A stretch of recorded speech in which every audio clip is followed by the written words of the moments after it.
ചില വിശ്വാസ സത്യങ്ങൾ. കൊച്ചുമോൻ പള്ളിക്കപ്പറമ്പിൽ ചിങ്ങമന്. ക്നാനായ ക്രിസ്തീയ ദൗത്യം. AD 345 ക്നാനായ തൊമ്മൻ എന്ന ആളിൻ്റെ നേതൃത്വത്തിൽ 7 ഇല്ലം 72 കുടുംബത്തിൽ നിന്നും കുറേ ആളുകൾ സിറിയയിലെ ഖുറഹ പട്ടണത്തിൽ നിന്ന് ഇവിടെ വന്നവരായ യൂത ക്രിസ്ത്യാനികൾ ആണല്ലോ ക്നാനായക്കാർ.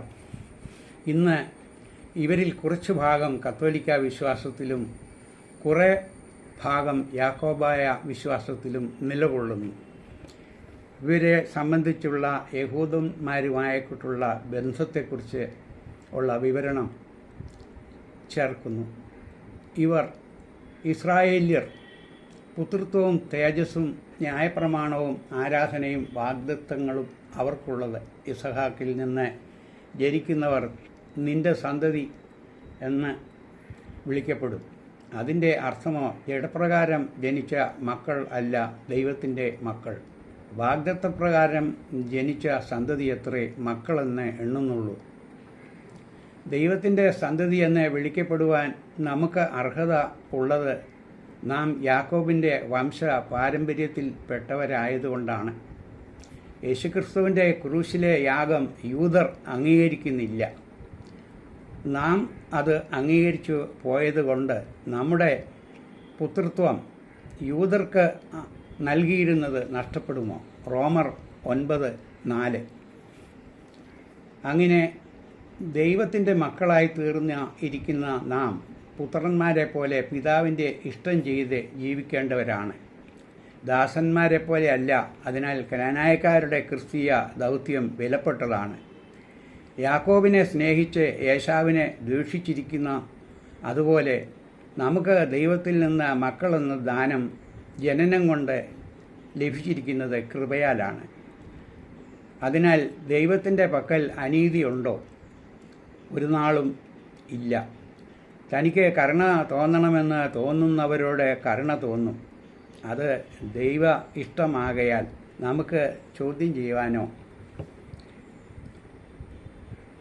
വിമർശിക്കുവാനോ സാധ്യമല്ല. വെളിപാട് പുസ്തകത്തിൽ മുദ്ര ഏറ്റവരുടെ പട്ടികയിൽ ഇസ്രായേൽ ഗോത്രങ്ങളിൽ നിന്ന് 144,000 എന്ന പട്ടികയിൽ പറയുന്നത് പോലെ ആദ്യം യഹൂദൻ്റെ രക്ഷയെ കാണിക്കുന്ന പ്രകാരം ക്രിസ്ത്യാനികളായ നമ്മുടെ രക്ഷയെ പട്ടികയിൽ ഒന്നാമത് കാണിക്കുകയില്ലേ?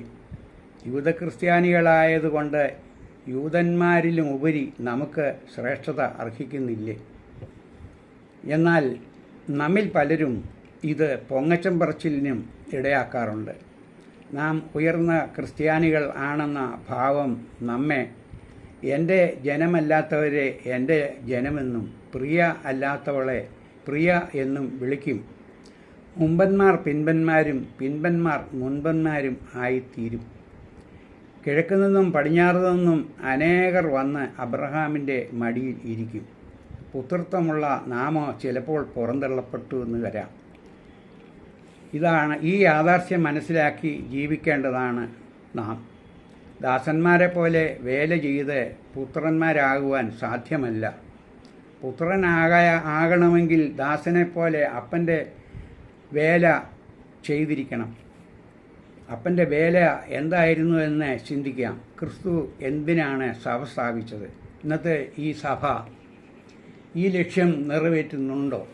സഭയുടെ ദൗത്യത്തെക്കുറിച്ച് ചിന്തിക്കുമ്പോൾ ആദ്യമായി ഉയരുന്ന ചോദ്യമാണിത്.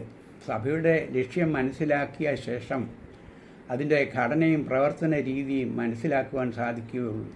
ശിഷ്യന്മാർക്ക് ലഭിച്ച കൽപ്പന ഇപ്രകാരം ആണ്: എൻ്റെ പിതാവ് എന്നെ അയച്ച പോലെ ഞാനും നിങ്ങളെ അയക്കുന്നു. നിങ്ങൾ പിതാവിൻ്റെയും പുത്രൻ്റെയും പരിശുദ്ധാത്മാവിൻ്റെയും നാമത്തിൽ സ്നാനപ്പെടുത്തുക. ഞാൻ നിങ്ങളോട് ആജ്ഞാപിച്ചിട്ടുള്ളതെല്ലാം അനുസരിക്കുവാൻ അവരെ പഠിപ്പിക്കുക. ലോക അവസാനം വരെ എപ്പോഴും ഞാൻ നിങ്ങളോടുകൂടെ ഉണ്ടായിരിക്കും. ദിവ്യ ഗുരുവിൽ നിന്നും ഈ ദൗത്യം സ്വീകരിച്ചുകൊണ്ട് ഉള്ള ശിഷ്യഗണം ലോകത്തിൻ്റെ നാനാ ഭാഗങ്ങളിലേക്ക് പോവുകയും സുവിശേഷം അറിയിക്കുകയും ചെയ്ത പ്രകാരം തന്നെയാണ് തോമാസ് ലീഹ ഇന്ത്യയിൽ വന്ന് സുവിശേഷം അറിയിച്ചത്.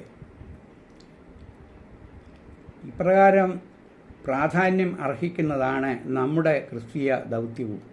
നല്ല ഇടയൻ ആടുകൾക്ക് വേണ്ടി ജീവനെ കൊടുക്കുന്നതും കാണാതെ പോയതിനെ തേടുന്നതും ഉള്ള മാതൃക പിന്തുടരുക ആയിരിക്കണം നമ്മുടെ ലക്ഷ്യം. എന്നാൽ നാം നമ്മെ തന്നെ ശോധന ചെയ്യുമ്പോൾ നാം ഉൾപ്പെട്ടിരിക്കുന്ന ഈ ചെറിയ സമുദായം ഈ മറ്റ് പ്രാദേശിക സഭകളിൽ ഏറ്റവും ശുഷ്കിച്ചതല്ലേ എന്ന് കാണുവാൻ സാധിക്കും.